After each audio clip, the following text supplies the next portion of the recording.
I used to think I had everything figured out, my life, my marriage, my place in the world. Mark and I had been together for 7 years, building a life that felt safe and predictable. We lived in a modest house in the suburbs, the kind of place with white picket fences and neatly trimmed lawns. Our days were filled with routines: Mark's long hours at work, our quiet dinners together, and lazy Sundays spent with our dog, Charlie. From the outside, our life probably looked perfect. But on the inside, I felt like something was missing. I didn't notice the emptiness at first. It crept in slowly, like a shadow, until one day, I woke up and realized how quiet our house had become. Mark and I still loved each other, but somewhere along the way, we'd lost the spark. His focus was always on work, early mornings, late nights, and weekends spent checking emails or making phone calls. I told myself it was just a phase, that once things settled down at his job, we'd find our way back to each other. But then David moved in. David was Mark's older brother, the charming one, the extrovert. He had this natural charisma that made everyone around him feel special, as though they were the only person in the room who mattered. When he asked if he could stay with us for a few weeks after his divorce, I didn't hesitate to say yes. He was family, and I wanted to help him. At first, having David around was a welcome change. He brought energy and laughter into our quiet house, joking with Mark and playing fetch with Charlie in the yard. His presence seemed to lighten the mood, and I appreciated the distraction from the loneliness I'd been feeling. But then, things began to shift. I couldn't pinpoint exactly when it started. Maybe it was the way David looked at me when he thought no one was watching, or the way he listened to me with an intensity that made me feel seen in a way I hadn't in years. Or maybe it was the fact that Mark seemed oblivious to it all, too consumed by work to notice the growing tension in the house. One night, Mark had to work late, and David and I ended up watching a movie together. It was nothing unusual, just two people sharing a couch and some popcorn. But halfway through, I realized I wasn't really paying attention to the screen. I was too aware of how close we were sitting, the warmth of his presence next to me. When the movie ended, David turned to me with a smile, his expression soft. "You're a good person, Sarah," he said. "Mark's lucky to have you."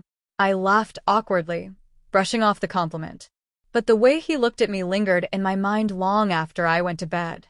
Over the next few weeks, I found myself looking forward to the moments when Mark wasn't home. It wasn't that I didn't love my husband, I did. But with David, things felt different. Lighter. Easier. He noticed things about me that Mark hadn't in years, like when I cut my hair or when I wore a new dress. He laughed at my jokes, even the bad ones, and listened to me talk about my day as though every word I said mattered. And the worst part? I liked it.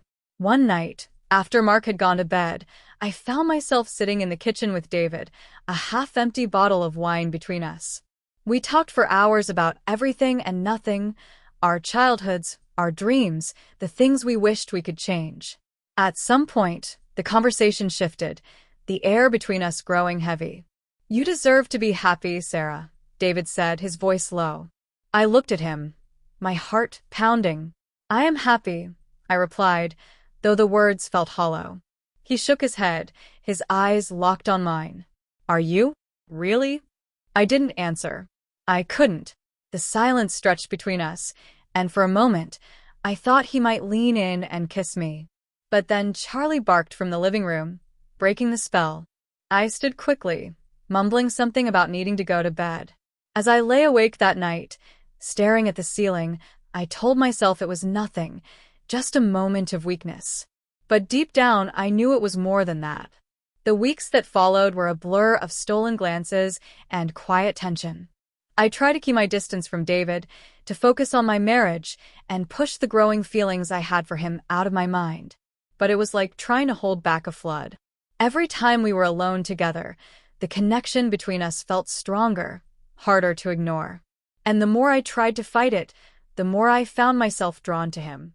I told myself I wasn't doing anything wrong. After all, nothing had happened, not really. But the guilt gnawed at me anyway, a constant reminder of the line I was inching closer to crossing. The turning point came one Saturday afternoon. Mark had gone out to run errands, and I was in the living room, tidying up. David walked in, his presence filling the space like it always did. "Need any help?" he asked, his tone light. I shook my head, avoiding his gaze. "No, I've got it." But he didn't leave. Instead, he stepped closer, his voice soft. "Sarah, can we talk?" "There's nothing to talk about," I said quickly, my hands trembling as I straightened a stack of magazines on the coffee table. "Yes, there is," he insisted. "We can't keep pretending this isn't happening." I froze, my heart pounding. "I don't know what you're talking about." He stepped closer, his hand brushing mine as he reached for the same magazine. "Yes, you do." The weight of his words hung in the air, and for a moment, I couldn't breathe. I looked up at him, my chest tight with a mixture of fear and longing. "This is wrong," I whispered. "I know," he said, his voice barely audible. "But that doesn't change how I feel." Neither of us moved, the space between us charged with unspoken words. And then, as if some invisible force pulled us together, he leaned in. The kiss was soft, hesitant, and over in an instant. But it was enough to shatter the fragile balance we'd been trying to maintain. I stepped back, my hand covering my mouth as the reality of what had just happened sank in. "I'm sorry," I said, my voice trembling. "I can't do this." And with that, I turned and walked away, leaving him standing there, the weight of our actions pressing down on both of us. After that night in the living room, I couldn't stop thinking about the kiss. It lingered in my mind like a shadow, a memory I couldn't escape no matter how hard I tried. I kept telling myself it was a mistake, that it didn't mean anything, but deep down, I knew that wasn't true.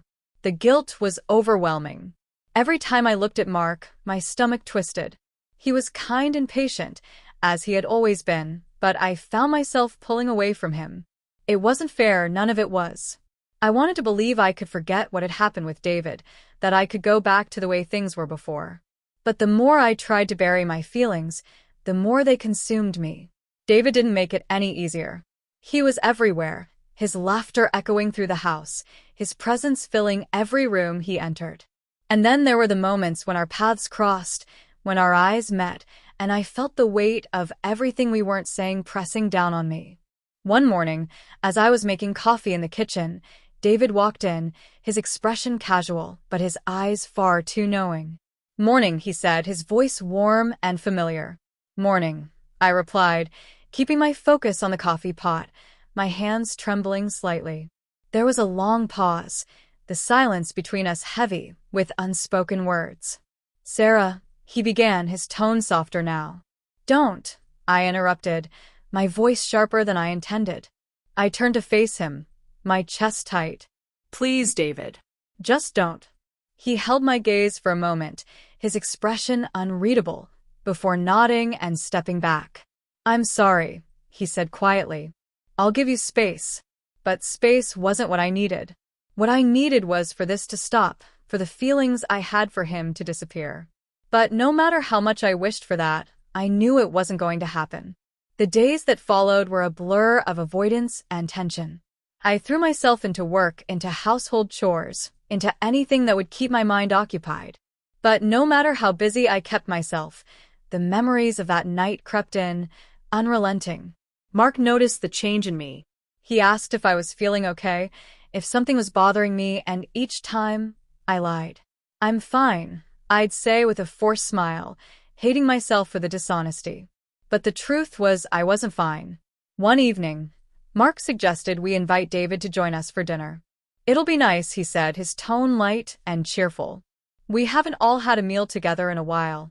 I wanted to say no, to come up with an excuse to avoid the inevitable awkwardness of sitting across from David while pretending nothing had happened. But I couldn't. So I nodded and forced a smile, hating how easily the lies came. That night, as we sat around the dining table, I felt like I was suffocating. Mark was his usual self, chatting animatedly about work and his plans for the weekend. David was quieter, his gaze flicking to me every so often, though he quickly looked away whenever I caught him staring. I tried to focus on the conversation, on the food, on anything but the tension that seemed to hang in the air. But it was impossible to ignore. At one point, Mark excused himself to take a phone call, leaving David and me alone at the table. The silence was deafening, the weight of it pressing down on me like a physical force. "I'm sorry," David said suddenly, his voice low. I looked up at him, startled. "For everything," he continued. "I never meant to make things difficult for you." I didn't know how to respond. Part of me wanted to scream at him, to tell him he'd ruined everything. But another part of me, the part that still couldn't let go of what I felt for him, wanted to reach out to tell him it wasn't his fault. Instead, I said nothing. Mark returned a few minutes later, oblivious to the tension that had filled the room in his absence. He picked up the conversation where he'd left off, his voice cheerful and carefree. But I could barely hear him over the sound of my own racing thoughts. That night, after Mark had fallen asleep, I sat in the living room, staring out the window at the darkened street. My mind was a whirlwind of emotions, guilt, confusion, longing. I wanted to fix things, to find a way back to the life I'd had before David moved in. But I didn't know how. The sound of footsteps pulled me from my thoughts, and I turned to see David standing in the doorway. He hesitated, his expression uncertain. "I couldn't sleep," he said, his voice barely above a whisper. "Neither could I admitted, my voice trembling slightly. He stepped into the room, his presence filling the space. For a moment, neither of us said anything. And then, without thinking, I stood and walked toward him. "Sarah," he began, but I cut him off. "This has to stop," I said, my voice firm. "We can't keep doing this." He nodded, his gaze fixed on the floor. "I know." But even as we stood there, the tension between us palpable, I knew it wasn't over. Not yet. After the kiss, the house felt heavier, as though the walls themselves were holding onto the weight of what had happened between David and me. Every room seemed smaller, the air thick with tension that I couldn't shake. I avoided him as much as I could, throwing myself into errands and chores, anything to keep myself busy.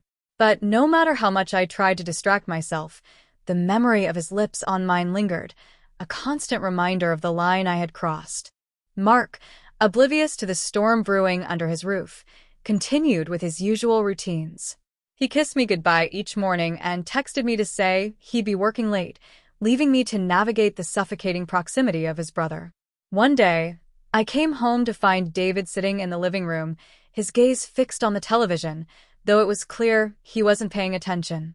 The sight of him made my stomach twist, guilt clawing at my insides as I set my bag down on the counter.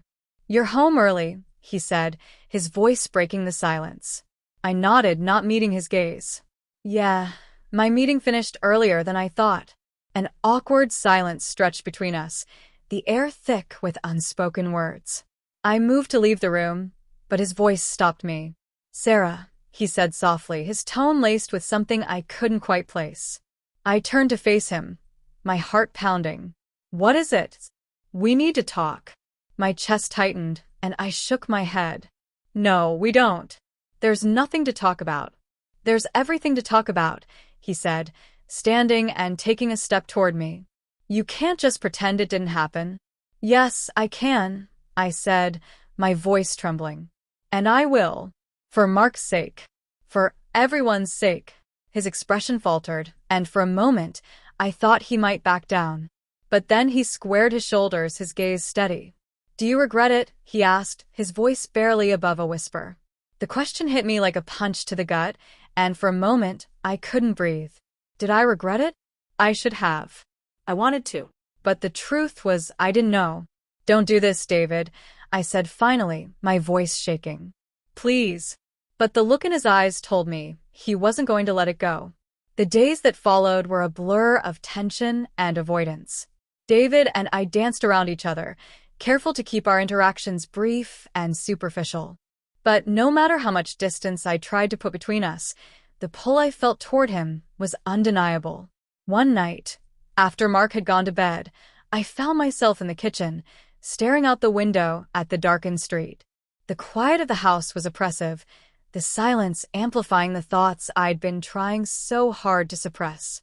I heard footsteps behind me and turned to see David standing in the doorway. He hesitated for a moment before stepping into the room, his presence filling the space like it always did. "I couldn't sleep," he said, his voice low. Neither could I admitted, my throat tight. We stood there in silence, the weight of everything we weren't saying hanging heavily in the air. I'm sorry, he said finally, his voice breaking the stillness. For what? I asked, though I already knew the answer.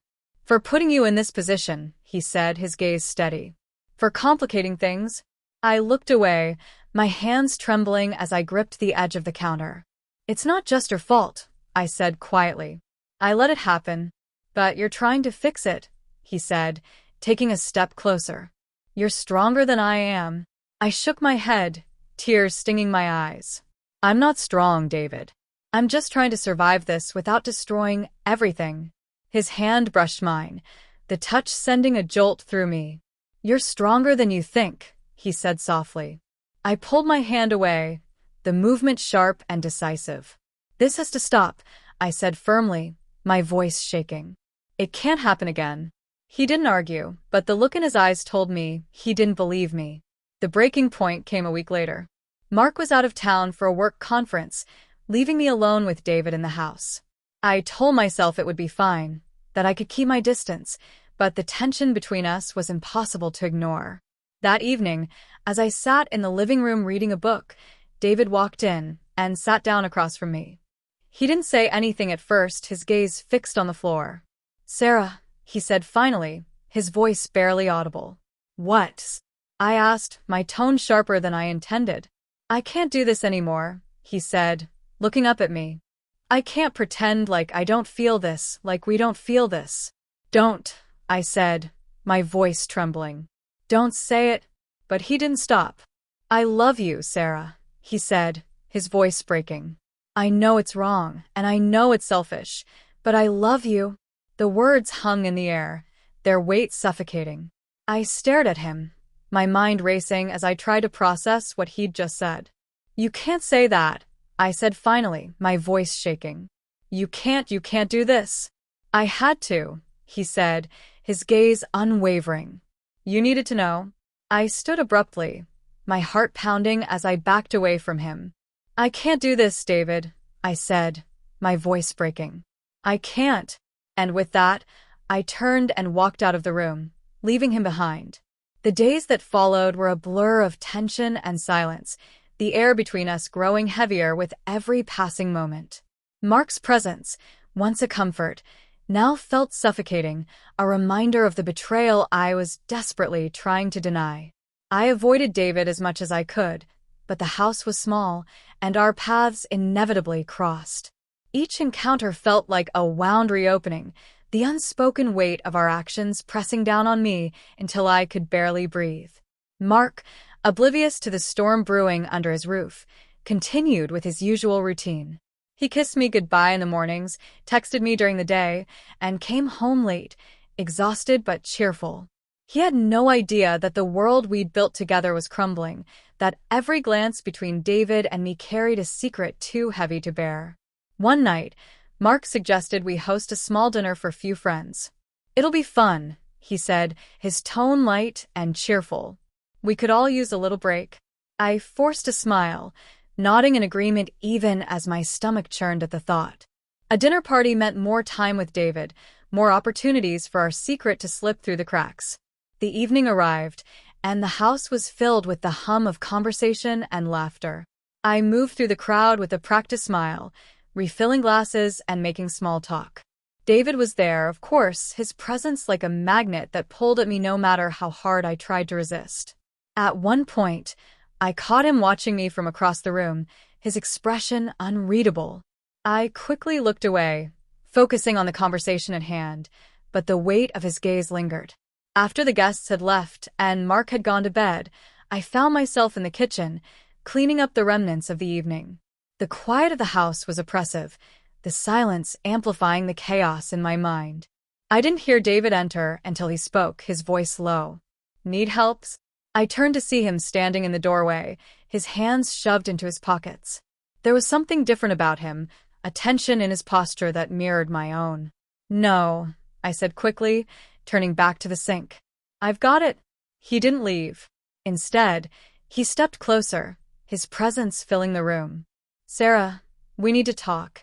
I shook my head, my hands trembling as I scrubbed a glass. There's nothing to talk about. There's everything to talk about, he said, his tone firm but quiet. I slammed the glass onto the counter, spinning to face him. What do you want me to say, David? That I regret it? That I hate myself for what happened? Because I do. I hate that we let it get this far. His expression softened, a flicker of pain crossing his features. I'm not asking you to say anything. I need you to know that I never meant to hurt you. Or Mark. I let out a bitter laugh, tears stinging my eyes. Well, congratulations, David. You've managed to do both. He took a step back, his face pale. For a moment, neither of us said anything, the silence between us filled with all the words we couldn't bring ourselves to say. The following days were excruciating. Mark noticed my distance, asking if I was feeling okay, if something was wrong. I lied, of course, telling him I was just tired, that work had been stressful. But the truth was, I was drowning in guilt. Every time I looked at Mark, I saw the betrayal in his eyes, the moment he would inevitably find out what I'd done. And every time I saw David, I felt the pull of something I couldn't name, a connection I couldn't sever no matter how much I wanted to. The breaking point came one evening when I returned home from work to find Mark and David sitting in the living room, laughing over a shared memory from their childhood. The sight of them together, so at ease, was like a knife to my chest. I excused myself quickly, retreating to the bedroom and closing the door behind me. My heart was racing, my mind a whirlwind of emotions I couldn't control. A few minutes later, there was a knock at the door. Sarah? Mark's voice was soft, concerned. Are you okay? I'm fine, I called back, my voice shaking. Just tired. He didn't press, and I heard his footsteps retreating down the hall. But later that night, as I lay in bed staring at the ceiling, I couldn't escape the feeling that my world was about to collapse. The morning everything fell apart began quietly, deceptively normal. Mark kissed me on the cheek before heading out to run errands, leaving me alone in the house with David. I busied myself in the kitchen, scrubbing countertops that didn't need cleaning, the tension in the air nearly suffocating. I told myself I could get through the day, that if I kept my distance and avoided conversation, I could pretend everything was fine. But deep down, I knew the truth was teetering on the edge, ready to come crashing down. Around midday, I went to the living room to grab a book I'd left on the coffee table. David was there, leaning against the back of the couch, his expression troubled. We need to talk, he said the moment he saw me. I froze, my chest tightening. Not now, David, I said quickly, turning to leave. Yes, now, he insisted, stepping into my path. This can't go on, Sarah. We need to figure out where we stand. There's nothing to figure out, I said, my voice trembling. It's over. Whatever this was, it's done. He shook his head, his eyes filled with frustration. You don't mean that. You feel it just as much as I do. Stop, I whispered, tears stinging my eyes. Please, just stop. But he didn't. I love you, Sarah, he said, his voice breaking. I've loved you since the moment I walked into this house. And I think you love me too. His words hit me like a tidal wave, and for a moment, I couldn't breathe.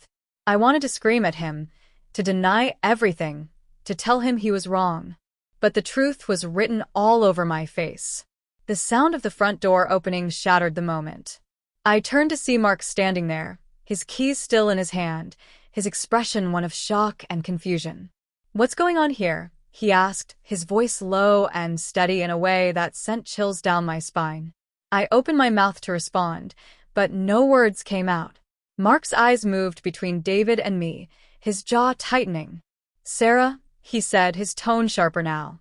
My voice cracked, and I looked down, unable to meet his gaze. David stepped forward, his hands raised as if in surrender. Mark, listen. Don't, Mark snapped, cutting him off. Don't say another word. The room fell silent, the weight of Mark's anger filling the space. He stared at me, his eyes filled with a mixture of hurt and betrayal. How long? He asked, his voice trembling. Mark, I'm so sorry, I whispered, tears streaming down my face. I didn't mean for this to happen. I never wanted to hurt you. But you did, he said, his voice breaking. You both did. Mark didn't wait for an explanation. He grabbed his coat and walked out of the house without another word, the door slamming shut behind him. David and I stood there in silence, the weight of what had just happened pressing down on us like a physical force. This is my fault, I said finally, my voice barely above a whisper. No, Sarah, David said, stepping closer. It's not just you. I'm just as much to blame. I shook my head, my tears blurring my vision. None of this should have happened. And for the first time, I truly believed it. Mark didn't come home that night. Or the next. He didn't answer my calls or respond to my messages, leaving me to sit with the crushing weight of my guilt. David tried to comfort me, but his presence only made the pain worse. Every time I looked at him, I was reminded of what I'd done, of the man I'd betrayed, and the life I'd destroyed. Eventually, I told David to leave. He argued, saying he didn't want to abandon me, but I insisted. I need time, I said, my voice shaking. I need to figure out who I am without you. Without anyone. The weeks that followed were some of the loneliest of my life. Mark filed for divorce without speaking to me, his silence cutting deeper than any words ever could. I moved out of the house we'd shared, finding a small apartment on the other side of town where I could start over. Claire, my best friend, tried to support me through it all, but even she couldn't fully understand the depth of my regret. You'll get through this, she said one night over the phone. You're stronger than you think. But I didn't feel strong. I felt like a shell of the person I used to be. One day, months later, I received an envelope in the mail. It was from Mark. Inside was a letter, written in his familiar handwriting.